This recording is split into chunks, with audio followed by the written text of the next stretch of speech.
cada día más se ingenian y cada modalidad, cada día sale un ingenio, o sea, de cómo sacar droga. We can't really stop them from walking and driving through. You control this area. Yeah. Does that mean you have to resort to violence sometimes? Yeah, sometimes if you need to get hard, you go hard. Just when you thought the world of narcos couldn't get any wilder, it throws us yet another curveball. The recent arrest of Joaquin Guzman Lopez, aka El Güero, son of the infamous El Chapo, alongside his godfather, the legendary El Mayo Zambada, isn't just another notch on the DEA's belt. In fact, it's the tip of a very large, very dangerous iceberg. Since El Güero's arrest, investigators have been unraveling a web of connections that spans not just Mexico, but all of Latin America. We're talking about a network so vast and complex, it makes the New York subway system look like a kid's train set. Colombia, Peru, Bolivia, El Güero's tentacles spread far wider than anyone could have ever imagined. But here's the kicker. Was El Güero a criminal mastermind or a master of betrayal? And just how deep do his connections truly go? We're about to go on a journey through the twisted world of international trafficking that'll make your head spin. Let's rewind the clock to that fateful day of July 25th, 2024. It's a hot summer's day in Hermosillo, Mexico, the kind of day where the air shimmers with heat and even the cacti look a little thirsty. But for Joaquin Guzman Lopez, aka El Güero, the temperature's about to get a whole lot hotter. El Güero, the 38-year-old son of the infamous El Chapo, is at a private airstrip. He's dressed casually, designer jeans, a crisp white shirt, and sunglasses that probably cost more than most people's monthly rent. But don't let the laid-back appearance fool you. This guy's got more weight on his shoulders than you can imagine. Standing next to him is a man who needs no introduction in the narco world, none other than Ismael El Mayo Zambada. At the ripe old age of 76, El Mayo is the last of the old-school narcos, a man who's managed to stay out of prison for over 5 decades. He's El Güero's godfather, his mentor, and if the rumors are true, the man El Güero's about to betray. Now picture this, El Güero's sweating, and it's not just from the heat. His heart's pounding faster than ever. He's about to pull off the biggest con in cartel history, and if he's caught, well, let's just say he'd be begging for a quick end. Ready for the inspection, Padrino? El Güero asks, his voice steadier than he feels. El Mayo nods, his eyes hidden behind dark sunglasses. Let's see those new routes you've been talking about. Little does El Mayo know, the only route they're taking is a one-way trip to a U.S. federal prison. As they board the sleek private jet, El Güero's mind is racing. How did he get here? How did the son of El Chapo, narco royalty, end up turning on his own godfather? Maybe it was the pressure of living up to his father's legacy. Maybe it was the fear of ending up like El Chapo, locked away in a supermax prison for the rest of his life. Or maybe, just maybe, El Güero saw the writing on the wall and decided to save his own skin. Whatever the reason, as the jet's engines roar to life, El Güero knows there's no turning back. He's made a deal with the devil, or in this case, the US government, and it's time to pay up. The flight is tense. El Mayo, ever the cautious one, keeps glancing out the window. We're heading north, he observes, his voice giving away a slight suspicion. El Güero forces a laugh. Just a detour, Padrino. You know how it is with these new routes. We have to be careful. El Mayo nods, but El Güero can see the old man's not entirely convinced. For a heart-stopping moment, he wonders if El Mayo's figured it out. Has the student finally outfoxed the master, or is he about to get a brutal lesson in loyalty? As the plane crosses into US airspace, El Güero's palms are slick with sweat. This is it, the point of no return. In a few minutes, they'll be landing at a small airport near El Paso, Texas, and waiting for them won't be cartel members, but a team of DEA agents ready to make the biggest bust of their careers. The plane touches down with a jolt that El Güero feels in his very soul. This is really happening. He's really doing this. As the plane taxis to a stop, El Mayo suddenly sits up straight. "Joaquin," he says, his voice low and dangerous. "What have you done?" But before El Güero can answer, the cabin door flies open.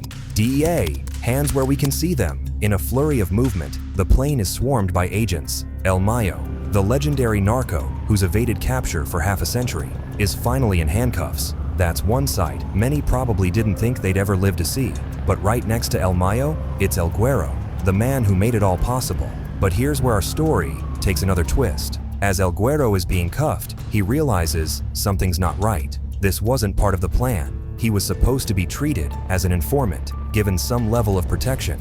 Instead, he's being arrested right alongside El Mayo. How did the son of an imprisoned drug lord end up on a private plane in El Paso, Texas? As they're led off the plane, El Güero catches El Mayo's eye. The look of betrayal, of utter disbelief, is something that'll haunt El Güero for the rest of his days. As the reality of his situation sinks in, El Güero can't help but wonder, has he just been played by the very people he thought he was playing? The next few hours are a blur of interrogation rooms, fingerprinting, and mugshots. El Güero's head is spinning. This isn't how it was supposed to go down. After all, he had a deal, didn't he? Or did he just imagine that in his desperation to escape his father's shadow? Meanwhile, the news of the arrest is spreading like wildfire. We're learning a major arrest was just made. This is quite the big kahuna here. Reporters are scrambling for details. Law enforcement agencies are patting themselves on the back. And the cartel? Well, let's just say there are probably a lot of very nervous people in Sinaloa right now. But amidst all the chaos, one question keeps coming up. How did this happen? How did the son of El Chapo end up betraying not just the cartel, but his own godfather? Even their lawyers seem to be confused. I'm not sure exactly what actually happened. As El Güero sits in his cell, these same questions are running through his mind, but he's also thinking about something else. Something that the authorities don't know yet. You see, his connections don't just stop at the Mexican border. El Güero's web of influence apparently stretches much, much further. And we've heard a lot of rumors swirling right now. In the days following the arrest, as El Güero starts to talk, investigators are stunned by what they're hearing. It turns out, El Güero wasn't just a cartel prince. He was the architect of a vast network that spanned all of Latin America. Let's start with Colombia. El Güero's ties to the country go way back, all the way to 2008. That was the year his brother, Edgar, was killed in a shootout. But while most people would be mourning the loss of a loved one, El Güero saw an opportunity. He made his first trip to Colombia barely a week after his brother's funeral. Think about it. You've got El Güero, who is barely out of his teens, and he's stepping off a plane in Bogota. He's there under the guise of expanding business interests. But we all know what kind of business he's really talking about. Investigators found out that this trip to Colombia was El Güero initiation, his chance to prove he could fill his late brother's shoes, and then some. And boy, did he deliver. El Güero didn't just make connections in Colombia, he forged alliances that would shape the drug trade for years to come. He even met with remnants of the old Medellin cartel, guys who'd worked with the legendary Pablo Escobar himself. These weren't just any drug dealers, these were the OGs of the cocaine trade, and this is exactly where his father's name came in handy. But El Güero didn't stop there. He saw the changing landscape of the drug trade.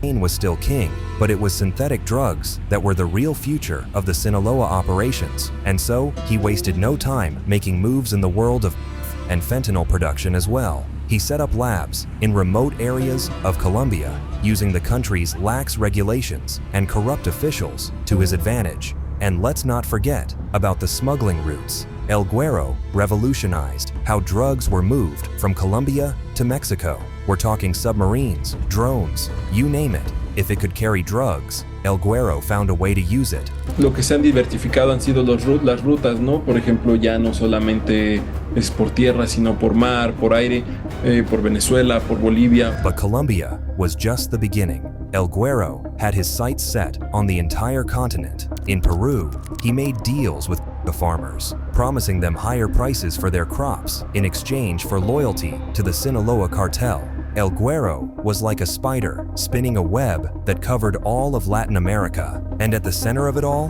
him pulling the strings, making the deals, and watching the money roll in. But here's the kicker. All of this was happening right under the noses of both the cartel leadership as well as international law enforcement. El Güero was building his own empire within an empire, and he was doing it with a level of skill and subtlety that would have made his father proud. But as El Güero now sits in his US jail cell, spilling his guts to the authorities, he's not just talking about the Sinaloa cartel's operations, he's revealing just how vast and incredibly complex his network really was. This isn't just about drugs anymore. It's about a system of international crime that touches everything from illegal mining to money laundering, from weapons trafficking to political corruption.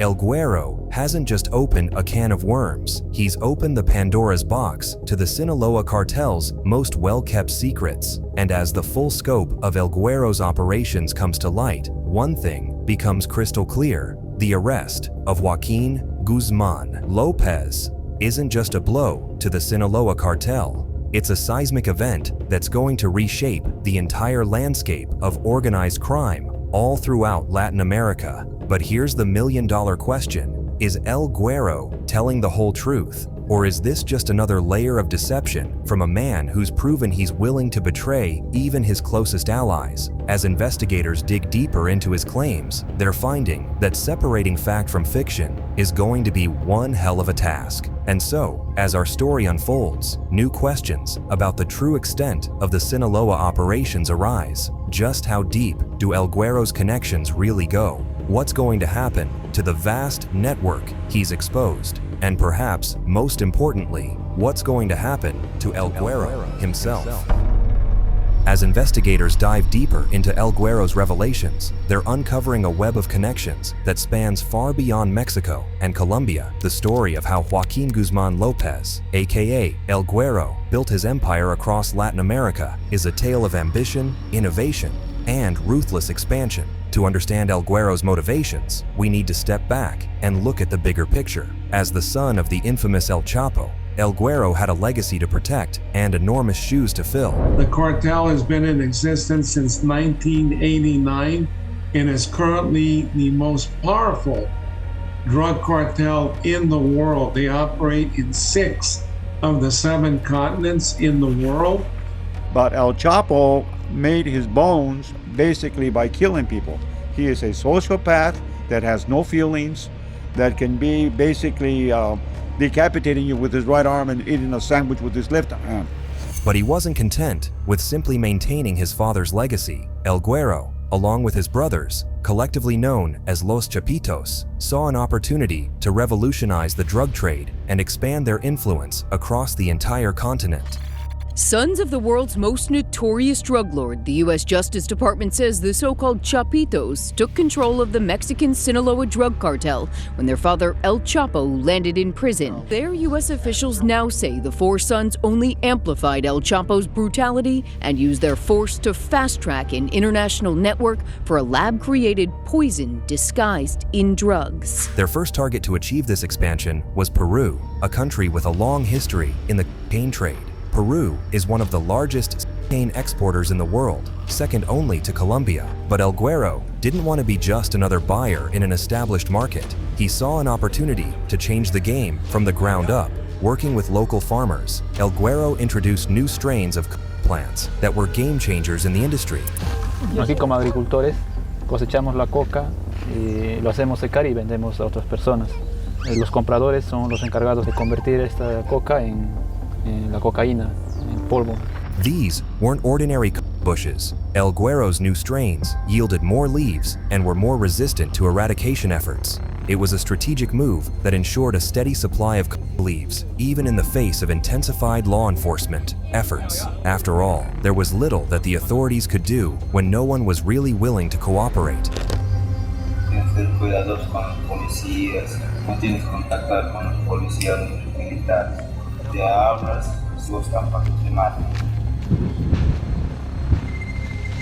This innovation alone gave the Sinaloa cartel a significant advantage over its competitors and made it incredibly difficult for authorities to disrupt its supply chain. But El Güero's innovation in Peru didn't stop at the fields. He set up a network of small, mobile processing labs deep in the Peruvian jungle. These labs were a marvel of efficiency and evasion. They could be quickly dismantled and moved at the first sign of trouble, making them nearly impossible for authorities to track down. It was a cat-and-mouse game that left Peruvian authorities constantly frustrated and always one step behind.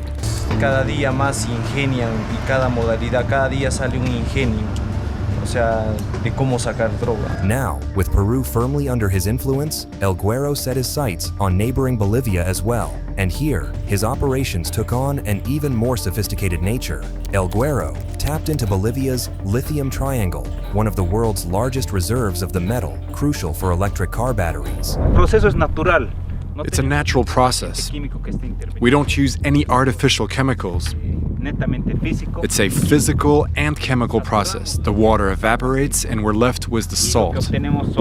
By investing in legitimate lithium mining operations, El Güero wasn't just creating a clever front for moving precursor chemicals. He was positioning the cartel for the future. As the world moves towards electric vehicles, demand for lithium is skyrocketing. El Güero saw an opportunity to diversify the cartel's income streams, ensuring their relevance in a world that might one day move beyond illegal drugs. This investment in Bolivia's lithium industry was a masterstroke. It provided a legitimate cover for the cartel's activities, allowed them to move precursor chemicals with ease, and set up a potentially lucrative legal business for the future. It showed that El Güero wasn't just thinking about the next shipment or the next year. He was planning for decades to come. But perhaps the most audacious part of El Güero's Latin American expansion came in Venezuela. In a country gripped by political and economic turmoil, most saw crisis and instability. El Güero saw opportunity. He forged alliances with high-ranking members of the Venezuelan military, effectively turning portions of the country into a narco-state within a state. These military contacts provided more than just protection. They gave El Güero access to Venezuela's ports and airfields. While Venezuela's crisis has left many people struggling just to find food and water, the basics, there are others in the country who are sitting pretty, making millions of dollars from drug trafficking. Suddenly, shipping tons of cocaine became as easy as exporting Venezuelan oil, and with the country's economy in shambles, there was no shortage of officials willing to look the other way for the right price. The cars that crossed both weapons and drugs were pickups, and we would be told the color and make of the truck and when, usually just after dawn or dusk. Everything was coordinated by the brigade commander. He'd send a lieutenant to tell you what needed to cross, and this was arranged high up above. Those who didn't agree were swapped out, automatically. El Güero's Venezuelan connections also opened up new smuggling routes through the Caribbean. Islands like Aruba and Curacao, known for their pristine beaches and tourist resorts, became key transshipment points in the Sinaloa cartel's ever-expanding empire. It was a perfect cover. Who would suspect that these paradise islands were playing a crucial role in an international drug trafficking operation? But El Güero's ambitions didn't stop at the shores of South America. He set his sights on Central America, seeing the region as a crucial bridge between his South American production hubs and the lucrative North American market. His approach to Central America showed the full extent of his strategic thinking. Let's look at Guatemala, where El Güero established a network of corrupt border officials who would ensure the smooth passage of drug shipments. But he didn't stop there. He also invested heavily in local transportation companies, creating a fleet of trucks that could move product north under the guise of legitimate commerce. It was this approach that made detecting and intercepting drug shipments incredibly difficult for law enforcement. We can't really stop them from walking and driving through.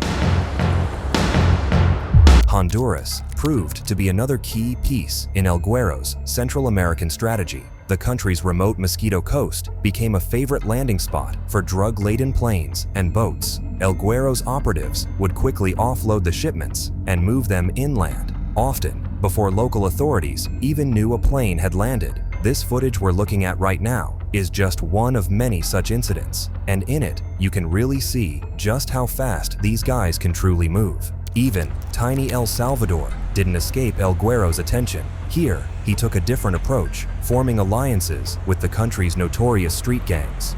You control this area. Yeah. Does that mean you have to resort to violence sometimes? Yeah, sometimes if you need to get hard, you go hard. If you walked into an MS area, they kill you. They kill you. These partnerships allowed El Güero to tap into the gang's extensive networks, using them to distribute drugs at the street level across Central America. It was a symbiotic relationship that brought a new level of organization and profitability to these gangs, while further destabilizing an already volatile region. As investigators piece together the full extent of El Güero's operations, they're left grappling with the sheer scale and complexity of it all. It became clear that this wasn't just a drug trafficking network. It was a multinational criminal enterprise that touched every aspect of Latin American society, from the highest levels of government to the street corners of the poorest neighborhoods. And the cost of all this? Real, innocent, human lives. Él era mi niño, para mí 23 años tenía, pero él para mí era mi niño. Unfortunately, this is the reality that many people in gang-controlled area face. More often than not, they're faced with unimaginable pain and suffering left behind by these cartels. But how did El Güero manage to build such an extensive network right under the noses of international law enforcement? The answer lies in his innovative use of technology. El Güero was a digital native, and he brought that mindset to the traditionally old-school world of drug trafficking. El Güero used encrypted messaging apps to communicate with his lieutenants, making it nearly impossible for authorities to intercept their communications. But he didn't stop there. He embraced cryptocurrencies long before they became mainstream, using Bitcoin and other digital currencies to move vast sums of money across borders without triggering the usual red flags in the banking system. One of El Güero's most innovative moves was his use of AI and machine learning. He hired a team of data scientists to develop algorithms that could predict law enforcement patterns and identify the safest smuggling routes. It was like a high-tech radar system for the cartel, constantly updating and adapting to stay one step ahead of the authorities. But perhaps El Güero's most audacious technological leap was his venture into drone technology. ¿Un dron o qué? Ese mero. ¿Dónde está el dron? Está volando derecho arriba. He invested millions in developing long-range, high-payload drones that could carry significant drug shipments across borders undetected. These weren't off-the-shelf consumer drones. These were cutting-edge machines that pushed the boundaries of what was technologically possible. Flying in the skies over the Rio Grande Valley. 10,000 cartel drone incursions and 25,000 drone sightings were recorded last year in the sector alone. Scouts watching every move being made on the U.S. side. They're using the drones because they can. That's why, unfortunately, it's because they can, because they know it's an extra tool that they can use so they can continue to bring their drugs across. As law enforcement agencies struggle to catch up with these technological advancements, they're also faced with the political and diplomatic fallout from El Güero's revelations. His testimony has implicated high-ranking officials all across Latin America, from police chiefs to senators to presidential advisors. The U.S. State Department is working overtime, trying to navigate the diplomatic minefield created by these allegations. Some countries are cooperating fully with the investigation, eager to root out corruption in their ranks. Others are stonewalling, seeing the probe as an infringement on their national sovereignty. As for the Sinaloa cartel itself, the arrest of El Güero and El Mayo has indeed been a significant blow, but it's far from being a death sentence for the organization. The cartel has proven remarkably resilient in the past, adapting to the loss of key leaders and evolving to meet new challenges. What the cartels have proven time and time again is that they will do mostly anything for money. They have all this money, all of this power, this increase in size operationally, and these alliances with these adversaries. However, El Güero's betrayal has sown seeds of distrust within the cartel. The old alliances and loyalties that held the organization together are now being questioned. There are reports of infighting among different factions, each vying for control in the power vacuum left by El Mayo's arrest. The Chapitos, El Chapo's other sons, are making aggressive moves to consolidate their power within the cartel. But they're facing resistance from the old guard, who view them as reckless and undisciplined. And the Chapitos, like their father, they like the glory, they like being glorified in narco corridos, and the spotlight is on them. Law enforcement agencies are working to capitalize on this moment of vulnerability. The DEA has launched Operation Hydra, a multi-agency effort aimed at dismantling the Sinaloa cartel's international networks. Drawing on El Güero's testimony, they're targeting key nodes in the cartel's operations, from production labs in South America to distribution networks in Central America and beyond. The operation has already seen some significant successes. In a series of coordinated raids across 5 countries, authorities seized over 50 tons of cocaine, shut down 23 production labs, and arrested more than 300 suspected cartel members. It's a start, but given the scale of the Sinaloa cartel's operations, it's clear that there's still a long way to go. As the investigation continues to unfold, one thing is becoming increasingly clear. The arrest of El Güero and his subsequent revelations have fundamentally altered the landscape of the Latin American drug trade. The old certainties are gone, replaced by a new, more volatile reality. The fallout from this case will likely be felt for years to come. It's reshaped alliances, both within the criminal underworld and between nations. It's exposed the deep roots of corruption that allow drug trafficking to flourish. And it's highlighted the ever-evolving nature of transnational organized crime in the digital age. For El Güero himself, the future remains uncertain. His cooperation with authorities has made him a marked man in the criminal underworld. Even behind bars, his life is in constant danger. There's talk of placing him in witness protection, giving him a new identity in exchange for his continued cooperation. But can someone with El Güero's profile ever truly disappear? As our story draws to a close, we're now left with more questions than answers. What will be the long-term impact of El Güero's revelations? Can law enforcement agencies capitalize on this moment to deal a lasting blow to the cartels? Or will new leaders simply rise to take El Güero's place, continuing the seemingly endless cycle of the drug trade? One thing's for certain, Lopez, aka El Güero, marks a significant chapter in the ongoing saga of the Latin American drug trade. It's a story of betrayal, innovation, and the complex interplay between crime, technology, and geopolitics. And it's a stark reminder that in the shadowy world of narcos, today's allies can easily become tomorrow's enemies. Thanks for watching. Now, I want to leave you with one more question. Do you think El Güero's cooperation is really the key to dismantling the Sinaloa organization? Feel free to share your thoughts down in the comments section below. Also, if you've enjoyed this video, then make sure to give it a thumbs up and to subscribe if you haven't already. Until next time, stay safe.